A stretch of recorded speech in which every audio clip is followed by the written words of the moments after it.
Bonjour. La mort est un sujet tabou dans la société, à l'école et même l'entreprise. Et pourtant, elle fait partie intégrante de la vie. Et nier la douleur du deuil est d'une violence immense pour une personne endeuillée. Alors que la reconnaître comme endeuillée, adulte ou enfant, soulage et libère. Et c'est pourquoi, alors que nous sommes en pleine épidémie de coronavirus, je viens vous parler, à travers différentes vidéos, du deuil, sujet éminemment douloureux et difficile, bien sûr. Et aujourd'hui, plus spécifiquement, de la représentation de la mort chez un enfant et chez un adolescent. En effet, si pour les adultes que nous sommes, la mort est universelle, radicale, définitive, eh bien pour les enfants ce n'est pas le cas. Il leur faut du temps pour accéder à cette représentation. Pour comprendre le vécu d'un enfant en deuil, il est essentiel de repérer ce que la notion de mort signifie pour lui. Notion qui, bien sûr, évolue avec l'âge. Alors, nous allons commencer par le petit enfant de 0 à 3 ans. Qu'en est-il pour lui? Au départ, l'enfant appréhende la mort à partir de l'expérience sensorielle que représente pour lui l'absence physique de son parent, éventuellement de son frère et de sa sœur. La mort de son parent est assimilée à une absence physique qui est prolongée. Vous avez remarqué comme le plus souvent, lors d'une séparation provisoire avec son parent qui va faire des courses ou qui, par exemple, laisse son enfant à la crèche ou à l'école, l'enfant se met en stress et manifeste ce stress par des pleurs, par des cris. Chaque absence chez un petit nourrisson et petite enfance jusqu'à 3 ans est vécue comme une petite mort. Et lorsque la séparation se prolonge avec le décès d'une personne très proche, et je veux là encore parler d'un parent ou d'un frère ou d'une sœur, eh bien, les comportements observés chez le petit lors d'une petite séparation vont s'exacerber. On va retrouver dans un premier temps ces marques de protestation faites avec des cris, des manifestations de colère, de peur. Ensuite, va succéder souvent une période de désespoir marquée par des pleurs plus monotones, un sommeil, un appétit plus difficile. Et parfois, dans certains cas, par une phase de détachement qui peut mener à une sorte de dépression chez le nourrisson. Il faut être alors très vigilant pour accompagner au mieux ce petit. Alors, concrètement, comment faire? Pour accompagner au mieux ce petit, ce nourrisson, cet enfant de 0 à 3 ans, il convient de proposer une sorte de continuum, de continuité, en énonçant le prénom de la personne défunte, en l'énonçant souvent, en lui faisant par exemple sentir son parfum, en lui parlant. Et il convient également de sécuriser au maximum ce petit par un contact physique, sensoriel, bienveillant, tout en le maintenant le plus possible dans ses habitudes, ses routines, ses rythmes de vie, ses règles, les activités, les horaires. Il est mieux d'éviter un déménagement dans la période qui suit un décès, si c'est possible, bien sûr. Alors l'enfant grandit, il a à présent 3 ans. Qu'en est-il de sa représentation de la mort de 3 ans à 6 ans environ? C'est l'âge des premières questions sur la mort. L'enfant peut choquer par ces questions crues, voire triviales, ces interrogations très terre-à-terre. Rassurez-vous, elles sont dénuées de gravité, parce que l'irréversibilité de la mort, parce que la radicalité de la mort ne sont pas encore acquises pour l'enfant, qui associe la mort à l'immobilité. En effet, chez un enfant de 3 à 6 ans, la conception de la mort s'articule autour de 3 croyances. La première croyance, c'est que la mort n'est pas naturelle. L'enfant ne naît pas du tout avec l'idée qu'il va mourir un jour. Selon lui, ce n'est ni universel de mourir, ni même normal. Au centre de son univers, l'enfant, très autocentré, égocentré, interprète donc tout ce qui se passe comme venant de lui. C'est l'âge de la toute-puissance, c'est l'âge de la pensée magique. L'enfant accorde à ses paroles et à ses actes des pouvoirs de vie ou de mort. Comme il est très égocentré, si quelqu'un vient à mourir dans son entourage, il peut penser que c'est de son fait, qu'un méchant, lui-même peut-être, l'a tué. Par exemple, il peut se dire que son parent est mort de la fatigue éprouvée, à force de lui répéter les mêmes choses inlassablement, de le gronder pour tel ou tel comportement. L'enfant peut se sentir coupable. Il peut aussi rechercher un coupable. La deuxième croyance, c'est que la mort est réversible chez l'enfant. Il nourrit longtemps la pensée que le défunt est mort pour un temps, mais qu'il va revenir.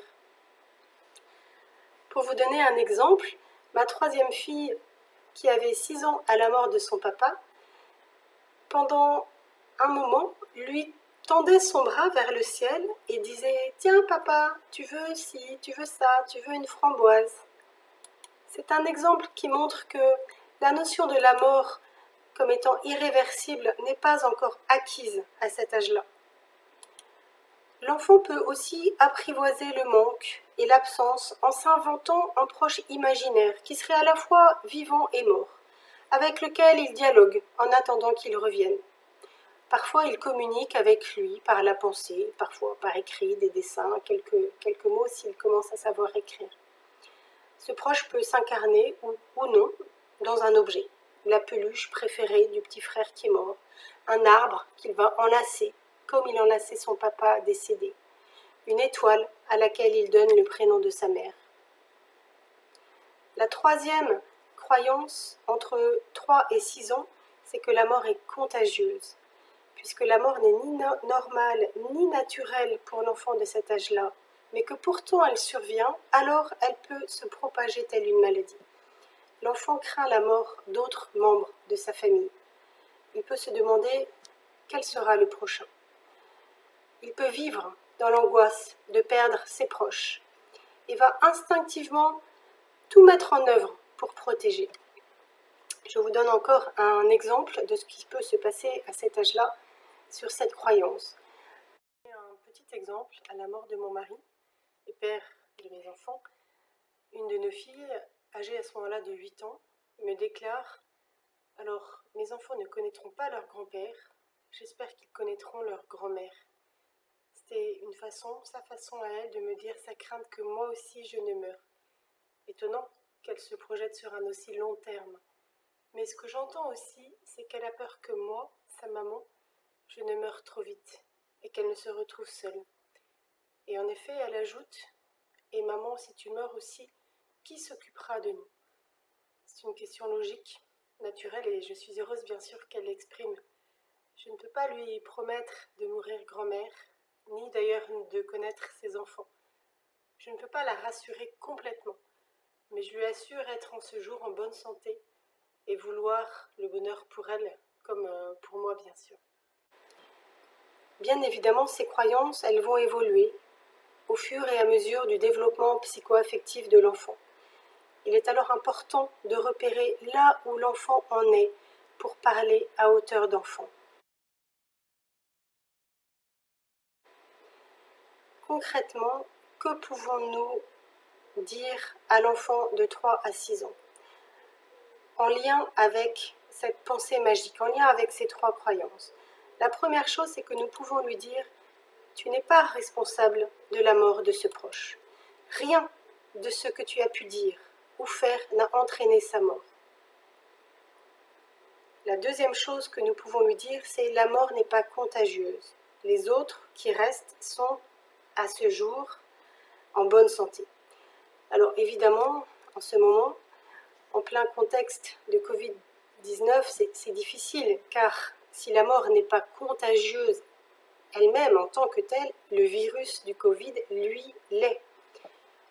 Il importe donc de parler en vérité, de dire sa peur du virus qui a cette fonction protectrice comme toutes les émotions est là, celle de nous protéger.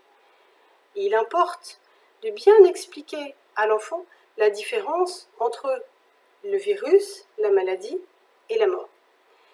Et d'expliquer que les mesures prises actuellement avec le confinement, les gestes barrières, les masques, etc., sont là pour éviter cette contagion du virus. Nous pouvons aussi dire à l'enfant, rassure-toi, nous allons nous occuper de toi. Nous allons nous occuper de ta peine. Nous allons continuer à prendre soin de toi et t'aider à moins souffrir, à t'entourer. Voilà ce qui va se passer dans les prochains jours, dans les premières semaines, si les routines doivent être un petit peu modifiées du fait de la mort d'un de ses parents très proches, le père ou la mère spécifiquement. Nous pouvons aussi dire à l'enfant, les proches peuvent aussi dire à l'enfant en deuil, nous allons continuer à aimer cette personne qui vient de mourir et qui t'est chère et qui nous est chère aussi à nous. Nous ne l'oublierons pas et elle sera toujours vivante dans nos cœurs. Et tu pourras venir dès que tu veux pour m'en parler. L'enfant grandit, il a désormais 6 ans. Quelle est la représentation de la mort chez un enfant de 6 à 8 ans? À ce moment-là, la notion d'irréversibilité de la mort commence à être acquise. L'enfant prend conscience que la vie a un début et une fin avec la mort. Il commence à appréhender la mort comme étant un processus naturel, universel. Pour lui, il devient normal de mourir quand on est âgé. En revanche, la mort des plus jeunes lui semble toujours anormale et très injuste, car c'est un âge où il est très sensible à l'injustice. À cet âge-là, il va aussi s'intéresser beaucoup au devenir du corps après la mort, à la décomposition, au squelette, au cimetière. L'enfant en deuil se sent différent des autres enfants qui peuvent le lui faire remarquer, avec plus ou moins de cruauté. Il a peur d'être marginalisé, de ne plus être normal. S'il y a un mal-être, cela peut s'exprimer davantage par des troubles du comportement que par une plainte verbale ou par des larmes.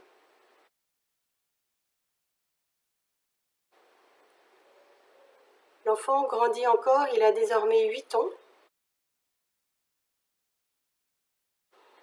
Et nous allons voir que de 8 à 12 ans, l'enfant accède progressivement à la pensée abstraite. Pour vous donner encore une fois un exemple, eh bien, c'est ma fille aînée, âgée cette fois de 9 ans, à la mort de son papa, qui me répond lorsque je lui annonce la mort de son papa, « Eh bien alors, tu es veuve ». Voilà un exemple de ce début d'abstraction de la pensée et du besoin de mettre du sens, de mettre des mots sur les choses et de réfléchir sur le sens de la vie. De manière générale, entre 8 et 12 ans, l'enfant se pose pas mal de questions sur la vie après la mort, sur l'existence d'un Dieu. Il comprend le caractère universel, radical de la mort. Il peut se sentir d'ailleurs menacé par sa propre mort à venir et par un avenir qui serait à jamais différent. Il peut même parfois afficher une sorte d'indifférence qui ne doit pas vous tromper. Cette indifférence est là pour mieux se protéger. L'enfant devient parfois pudique, secret sur ses sentiments. Il n'aime pas trop s'épancher. Il n'aime pas en rajouter. Du moins, c'est ce qu'il croit, c'est ce qu'il dit. Comme aux autres âges, il est animé par le désir de protéger ses proches. Il va souvent différer à plus tard l'expression de sa peine.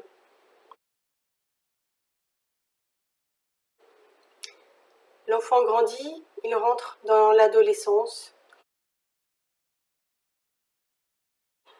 L'adolescence, l'âge des multiples contradictions, une quête d'absolu, une quête d'authenticité intense, en même temps une période de confusion, de perte de repères. L'adolescent oscille entre deux attitudes. Céder à ce besoin de redevenir un petit enfant et de pleurer librement, et en même temps ce besoin, ce désir de paraître grand, d'être plus indépendant. La mort accroît la fragilité de l'adolescent d'abord, parce qu'il se sent très différent des autres.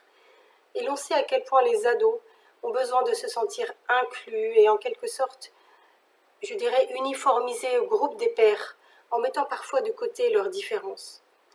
Par ailleurs, l'ado se sent plus mature de par l'expérience très proche qu'il a faite avec la mort d'un de ses très proches.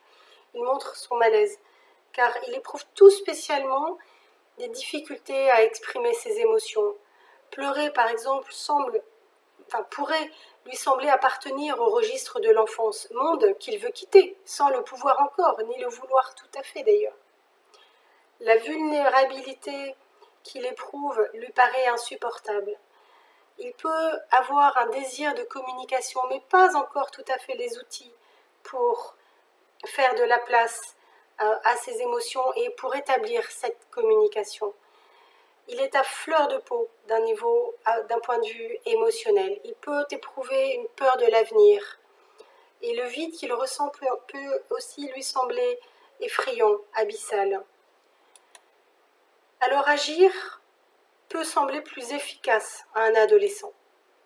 Il faut être vigilant lorsqu'on l'accompagne, car il peut s'adonner à des pratiques extrêmes et mettre sa souffrance en acte. Des explosions de violence, des conflits forts, des conduites à risque. Le risque pour l'adolescent serait de s'isoler dans cette bulle d'incompréhension, de rester englué dans son deuil, qu'il va entretenir en fait sans le vouloir et même sans le savoir. C'est un peu comme un cercle vicieux. Le chagrin va s'accumuler d'autant plus que l'adolescent va s'isoler. Il rentre dans un certain mutisme, sa motivation baisse, il risque peut-être des problèmes de sommeil, des insomnies. Et c'est bien sûr dans cette phase que les peurs, les colères, les révoltes s'exacerbent. L'adolescent désire évacuer cette douleur qui fait mal et ce deuil en cherchant à mettre en acte cette souffrance. Il peut aussi chercher à écarter cette souffrance en fuyant dans un climat de bruit incessant pour éviter la confrontation à lui-même, éviter ce chemin de la vie, de la mort à la vie. Il peut aussi fuir dans le virtuel qui accroîtrait cet enfermement, alors que dans le même temps, il pourrait afficher virtuellement ses états d'âme et de multiples amis. On comprend donc que chez un adolescent en deuil, les extrêmes se côtoient peut-être encore plus que chez l'adolescent qui n'est pas en deuil. À la fois une explosion en débordement émotionnel et à la fois, il a tendance à se barricader dans son silence. C'est cette grande ambivalence entre cette dépression et cette exaltation qui doit nous alerter et nous aider à répondre à cet adolescent qui a besoin d'être accompagné. Alors concrètement, comment faire? D'abord, je dirais ne pas dramatiser, mais ne pas non plus sous-estimer ce que l'on perçoit du jeune, en étant donc très vigilant à tous ces signaux qu'il envoie, la fatigue, l'abattement, l'appétit modifié, le sommeil modifié, une perte de son allant, une baisse des résultats scolaires, une diminution peut-être des compétences intellectuelles, ces sautes d'humeur, cette agressivité soudaine, encore plus forte lorsqu'il est en deuil, cette variation donc très fluctuante du comportement, cette tendance encore plus forte à l'isolement. Je dis encore plus forte par rapport à l'adulte qui lui aussi peut éprouver cette envie de solitude. Pour accompagner un adolescent en deuil, nous devons l'aider à apprivoiser une grande partie de sa souffrance en parlant.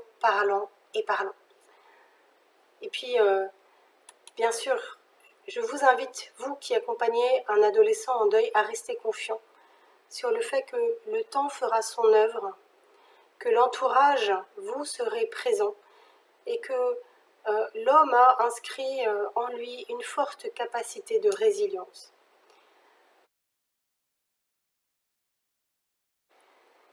Merci d'avoir regardé cette vidéo. Je poursuivrai dans une prochaine vidéo sur l'accompagnement très concret, des questions-réponses très concrètes et de manière générale sur l'accompagnement des enfants et des adolescents en deuil. Retrouvez-moi donc sur cette chaîne YouTube. Au revoir. Alors si vous désirez lire quelques livres pour les enfants sur le sujet du deuil, je vous en ai fait une petite sélection que je mets à l'issue de cette vidéo sur les slides suivants. Je vous invite à lire dans un premier temps tout seul ces livres et ensuite, selon les âges et maturité de vos enfants, à les lire avec eux.